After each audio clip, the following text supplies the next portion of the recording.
Assalamualaikum warahmatullahi wabarakatuh. Selamat pagi anak-anak. Hari ini kita berjumpa lagi pada mata pelajaran Bahasa Indonesia bersama Bapak Habibuddin. Apa kabar anak-anak? Mudah-mudahan pagi ini kalian sehat walafiat dan bisa beraktivitas dengan baik. Anak-anak yang berbahagia, anak-anak yang hebat, kita masih melakukan pembelajaran jarak jauh. Dan sebagaimana biasa, sebelum kegiatan pembelajaran dimulai, maka kita awali dengan berdoa agar apa yang kita pelajari pada hari ini akan bermanfaat buat kita dan menjadi bahan dan pelajaran yang berguna bagi kita. Mari kita awali dengan berdoa. Bismillahirrahmanirrahim. Raditu billahi robba wa bil islami dina wa bi Muhammadin nabiyyan wa rasula. Rabbi zidni ilma warzuqni fahma. Rabbi israh li sadri wa yassir li amri wahlul 'uqdatam min lisani yafqahu qawli. Amin. Anak-anak yang berbahagia, pada pertemuan pekan kemarin kita membicarakan tentang teks laporan percobaan. Dan pada kali ini pun kita masih membahas hal yang sama, lanjutan dari teks percobaan. Teks laporan percobaan adalah bentuk teks yang berfungsi untuk menyampaikan hasil kegiatan percobaan yang tujuannya menguji atau membuktikan teori. Ciri-ciri teks laporan percobaan. Cirinya ada 3. Yang pertama objektif, yang kedua berupa fakta, dan yang ketiga lengkap. Objektif artinya menyampaikan informasi atau data sesuai dengan keadaan yang sesungguhnya. Fakta adalah hasil yang disampaikan dalam teks laporan percobaan benar-benar sudah dilakukan. Lengkap artinya menyampaikan semua informasi dalam laporan teks percobaan. Bagaimana dengan struktur teks laporan percobaan? Strukturnya terdiri dari 1. Judul. Nama sebuah karangan yang menggambarkan isi karangan. Mungkin agak aneh kalau sebuah karya tanpa dengan judul. Dan judul biasanya dibuat sedemikian rupa menarik dan agar orang menjadi tertarik. Yang kedua adalah tujuan. Tujuan yaitu keinginan atau maksud yang ingin dicapai dari percobaan yang dilaksanakan. Yang ketiga adalah alat dan bahan yang digunakan dalam percobaan, yaitu benda yang diperlukan dalam melakukan percobaan. Yang keempat adalah langkah-langkah. Yang pertama adalah tahap-tahap atau proses melakukan percobaan. Yang kelima adalah hasil, yaitu uraian yang diperoleh dari percobaan yang telah dilakukan. 6 adalah kesimpulan, berisi pendapat penulis terhadap percobaan yang dilakukan. Di sini ada sebuah narasi tentang laporan percobaan. Kalian bisa simak, kalian bisa lihat. Judulnya adalah Membuat Teleskop Sederhana. Agar bisa mengamati benda-benda yang berada di langit, dibutuhkan alat yang canggih yang biasa disebut dengan teleskop. Teleskop adalah sebuah teropong besar yang dipakai di dalam astronomi. Ilmu ini mempelajari benda-benda yang ada di langit atau luar angkasa. Astronomi tidak akan bisa berkembang dengan baik karena banyak orang yang berpendapat bahwa astronomi membutuhkan teleskop yang mahal serta memiliki teknologi yang canggih. Adapun alat dan bahan yang dibutuhkan adalah sebagai berikut. 1. Lensa objektif loop atau lensa cembung praktikum. Biasa dijual di toko alat laboratorium menggunakan diameter 5 cm. Kedua, pipa PVC dan perlup dengan panjang kurang lebih 30 cm. 3. Gergaji dan lem perekat.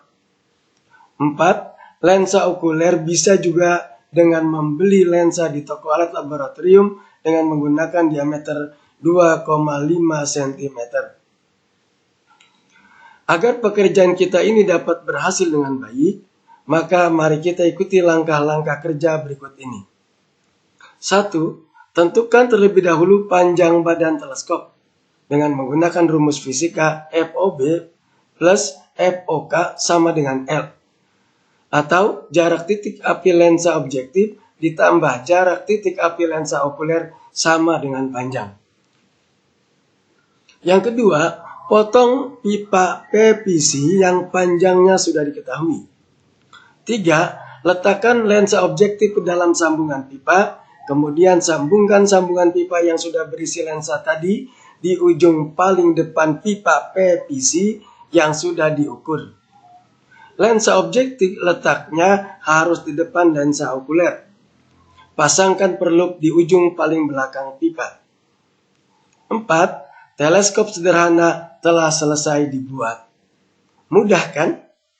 Selamat membuat percobaan. Setelah melalui langkah-langkah tersebut, kini teleskop sederhana dapat digunakan untuk mengamati benda-benda di langit, seperti kawah bulan ataupun planet-planet terdekat dengan bumi. Untuk mengamati benda langit yang jaraknya jauh, ternyata tidak selalu harus menggunakan alat yang memiliki teknologi yang canggih. Kita bisa membuatnya sendiri dengan biaya yang relatif lebih murah dan sederhana. Silakan mencoba. Selanjutnya, kita akan mengamati gagasan pokok setiap paragraf. Ini adalah bagian penting dalam kegiatan pelajaran bahasa Indonesia unsur kebahasaan. Yang pertama, informasi penting yang harus kita pahami pada setiap bacaan adalah keberadaan gagasan pokok paragraf. Karena gagasan pokok paragraf inilah yang menjadi intisari pembicaraan sebuah teks. Yang kedua, gagasan pokok paragraf adalah ide dasar atau sebuah inti pembahasan yang tertulis dalam paragraf.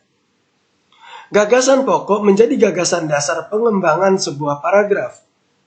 Dalam sebuah paragraf, kita dapat menemukan gagasan pokok dalam kalimat utama.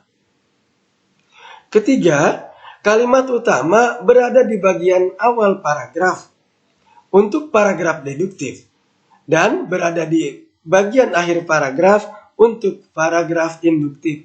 Artinya, kalau gagasan pokok ada di awal paragraf, maka paragraf tersebut dinamakan paragraf deduktif, atau kita bisa menyebutnya paragraf deduksi. Sedangkan gagasan pokok jika terdapat pada akhir sebuah paragraf, maka paragraf tersebut dinamakan paragraf induktif, atau biasa disebut juga paragraf induksi.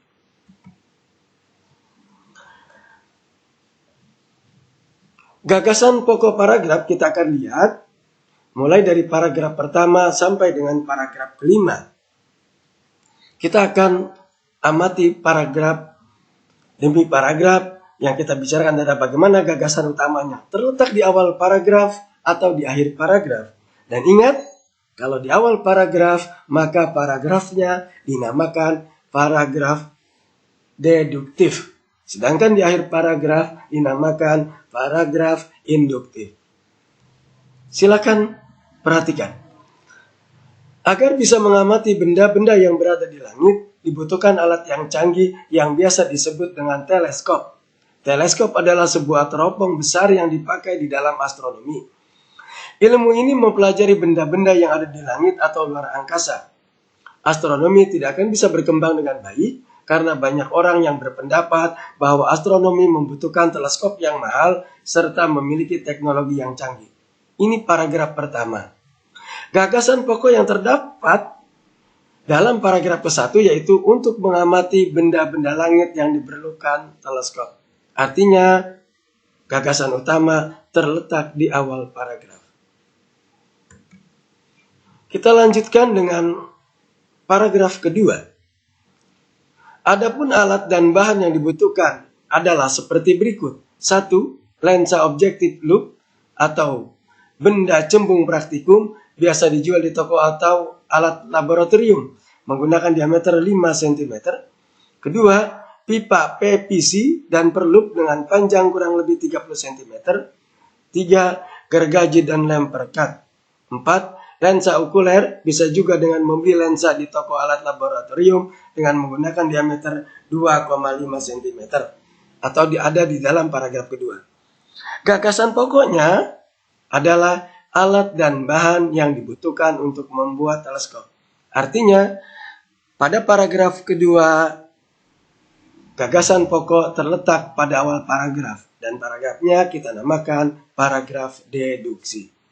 Kita berlanjut ke paragraf ketiga. Agar pekerjaan ini dapat berhasil dengan baik, maka mari kita ikuti langkah-langkah kerja berikut ini. 1.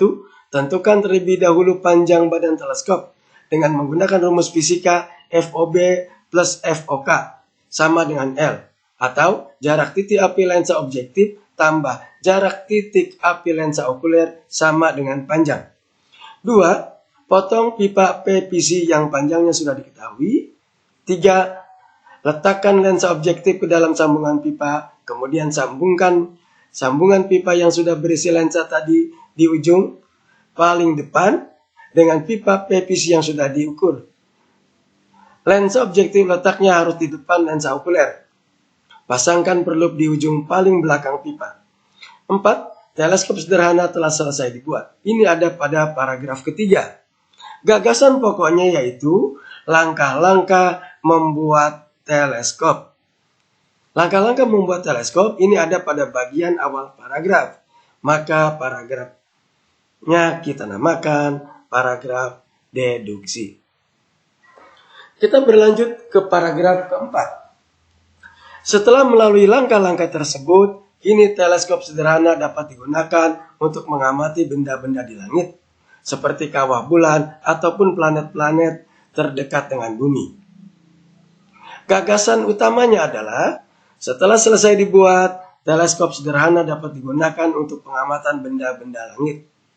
Kebetulan, paragraf keempat hanya terdiri satu kalimat, maka paragrafnya dinamakan paragraf deduksi. Berlanjut pada paragraf kelima. Untuk mengamati benda langit yang jaraknya jauh, ternyata tidak selalu harus menggunakan alat yang memiliki teknologi yang canggih. Kita bisa membuatnya sendiri dengan biaya yang relatif lebih murah dan sederhana. Silakan mencoba.